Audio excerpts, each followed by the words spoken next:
শবে বারাতে আল্লাহ তাআলা তার সমস্ত বান্দাকে সাধারণভাবে ক্ষমা ঘোষণা করে দেন। কম শোনেন, মাথায় রাখেন, কাজে দিবেন। কথা ঠিক আছে কিনা বলেন সবাই। এক নাম্বার আমল, শবে বারাতে আপনারা সবচেয়ে বেশি আমল করবেন। এক নাম্বার পড়েন সবাই জবান খুলে আস্তাগফিরুল্লাহ। যদি আপনি বেশি বেশি ইস্তেগফার পাঠ করেন, what will be your benefit, আপনার লাভ কি হবে? কোরআনে আল্লাহ তাআলা বলেছেন 24 নম্বর পারা 3 নম্বর পৃষ্ঠা, قل يا عبادي الذين أسرفوا على أنفسهم لا تقنطوا من رحمة الله إن الله يغفر الذنوب جميعا إنه هو الغفور الرحيم. الله أكبر. Allah Ta'ala বলছেন, oh my worshipper, if you have committed huge sins in your life, হে আমার বান্দারা, তোমরা যদি তোমাদের জীবনে অনেক অন্যায় করে থাকো, অনেক পাপ করে থাকো, অনেক জুলুম করে থাকো, লা তাকনাতু Mir রাহমাতিল্লাহ, never lose hope from the mercy of your Lord. তোমরা তবে তোমাদের রবের রহমত থেকে নিরাশ হয়ে যেও না। Put your hand to your Lord, তোমার রবের দিকে তোমাদের হাত তোলো, ক্ষমা চাও।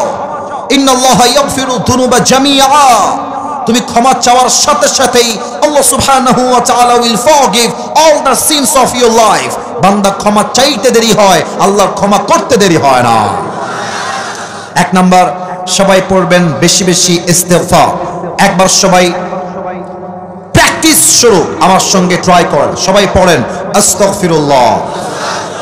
আচ্ছা, এখানে এমন কেউ কি আছেন যার জীবনে কোনো গুনাহ নাই? এরকম কেউ কি আছে? আছে আছে সবার জীবনে গুনাহ আছে, এটা পৃথিবীর কেউ না জানলেও জানে একজন। আওয়াজ দিয়ে বলেন সবাই, তিনি কে?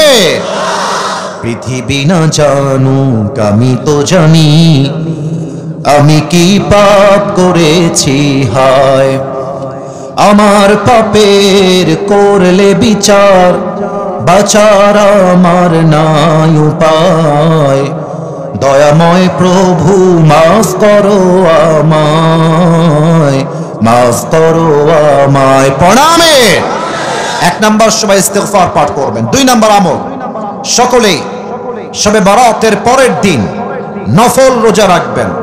নফল রোজা রাখলে আপনার পেছনের গুনাহকে মাফ করে দিবে একজন। আওয়াজ দিয়ে বলেন সবাই, তিনি কে? 3 নাম্বার আমল, সকলেই শবে বারাতে বেশি বেশি নফল ইবাদত করবেন। নফল ইবাদত হতে পারে জিকির।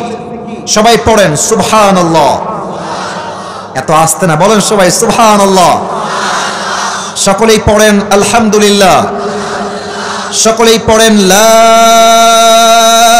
ইলাহা ইল্লাল্লাহ। এবার বাঘের বাচ্চার মতো আওয়াজ দিয়ে তাকবীর দিয়ে পাঠ করেন আল্লাহু আকবার। এটা আপনি জিকির করতে পারেন বেশি বেশি, আফদলুল জিকির। অথবা আপনি চাইলে নফল নামাজ পড়তে পারেন তাহাজ্জুদের নিয়তে। যেই বান্দা তাহাজ্জুদের জায়নামাজে বসে রবের কাছে কান্না করে কোনো কিছু চায়, বান্দার চোখের পানি নাকের ডগায় আসার আগেই আল্লাহ বান্দার দোয়াকে কবুল করে নেয়। সুবহানাল্লাহ। 4 নাম্বার আমলটা, আপনি চাইলে কবর জিয়ারত করতে পারেন, এটা রাসূলের সুন্নাহ। তবে আমরা কি ভুল করি? আমরা দল বেঁধে যাই, 10 জন 20 জন মিলে যাই, হাদিসে আসছে এটা বেদাত। আপনি একজন যাবেন ইন্ডিভিজুয়ালি, একা গিয়ে জিয়ারত করবেন, এটা হচ্ছে শবে বারাতের একটা সুন্নাহ। সকলেই পড়েন সুবহানাল্লাহ।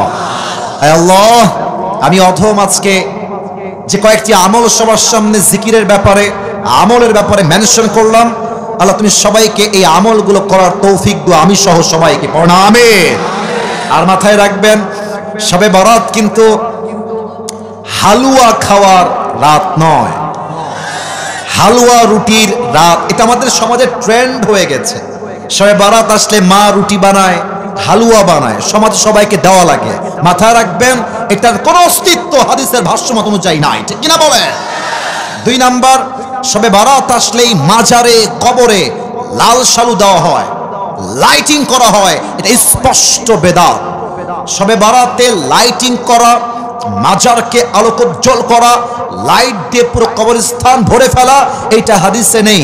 অতএব মাথায় রাখতে হবে, শবে বারাত আসছে মুক্তির জন্য, বেদাতের জন্য নয়, ঠিক কিনা? আল্লাহ সবাইকে বেদাত মুক্ত সবাই বারাত পালন করার তৌফিক দান করুক। পড়েন সবাই আমিন। আর কোন ডান বাম কথা হবে না, তাফসীর শুরু হবে ঠিক একটু পর থেকেই। একটা প্রশ্ন করে নেই, আপনাদের বউ আছে কার কার? একটু হাত তোলেন। বউ আছে কাদের? আপনাদের বউ আছে, শীতকালে খুব মজায় ছিলেন আপনারা। আচ্ছা, হাত নামান, হাত নামান। এবার যারা অভাগা, হতভাগা, কপালে কিছু নাই, বউ নাই, তারা হাত তোলো। সিঙ্গেল কারা? ইন্না লিল্লাহ। আপনাদের কারো বউ নাই? সত্যি সত্যি? এ আমি বিশ্বাস করি না। আরে হাত নামাও, হাত নামাও। আমি দোয়া করে দিই, আল্লাহ যাদের বউ নাই সবাইকে তুমি দিনদার নেককার বউ দিয়ে দাও। পড়েন সবাই আমিন। অনেক বাবারাও আজকের মাহফিলে এসেছেন, কি বলবো দুঃখের কথা, যার জীবনে বউ নাই তার জীবনে আসলে কিছুই নাই। যুবক ভাইরা, আমি অলওয়েজ বলি, যুবকদের চরিত্র কম্বল দিয়ে ঠিক হবে না, ল্যাব দিয়ে ঠিক হবে না। যুবকদের চরিত্র ঠিক হবে একমাত্র বিয়ের দ্বারা, একমাত্র বইয়ের দ্বারা। আব্বা বোঝে না রে, আব্বা বোঝে না। আল্লাহ আমার আব্বা জানদেরকে বোঝার তৌফিক দান করে। পড়েন সবাই আমিন। তবে আমি তোমাদেরকে বাবাদের পক্ষ নিয়ে ছোট্ট একটা কথা বলতে চাই। আমার যুবক ভাইরা, আব্বা চায় মাঝে মাঝে যে আমার ছেলে বিয়ে করে হালাল জীবন যাপন করো। তবে অনেক মেয়েরা আজকের মাহফিলে এসেছেন, উইথ ডিউ রেসপেক্ট আমি আবারও বলছি, I don't measure everyone equally. আমি সব মেয়েকে এক পাল্লায় মাপি না। তবে আমার বাম হাত দেখবেন, কথা ইঙ্গিতে বলবো, বুঝে নেওয়ার ট্রাই করবেন। আজকালকার ৮০% মেয়েরা এইটা ছাড়া বিয়ের পিড়িতে বসতে চায় না। আর অনেক মেয়ে তো এমনও আছে, টাকা পাইলে কে টাকলা কে বুইড়া দেখার সময় নাই, টাকলার সঙ্গে বিয়ের পিড়িতে বসে যায়। এমন মেয়ে তো কুষ্টিয়াতে নাই। আরে নাই রে ভাই, থাকলে আল্লাহ হেদায়েত দান করুক। পড়েন সবাই আমিন। আমরা 3টা তাকবীর দিয়ে তাফসীর শুরু করব। প্রথম তাকবীর দিবেন আমার প্রিয় বিবাহিত ভাইরা, সেকেন্ড তাকবীর দিবেন আমার প্রিয় সিঙ্গেল ভাইরা। আমি দেখতে চাই আজকের মাহফিলে কাদের গায়ের জোর কত বেশি। বিবাহিত ভাইরা একটা তাকবীর দেওয়ার পূর্বে গলা দিয়ে একটা কাশি দিয়ে গলাটা ঠিক করে নেন। আমার সঙ্গে বিবাহিত ভাইরা একটা কাশি দেন।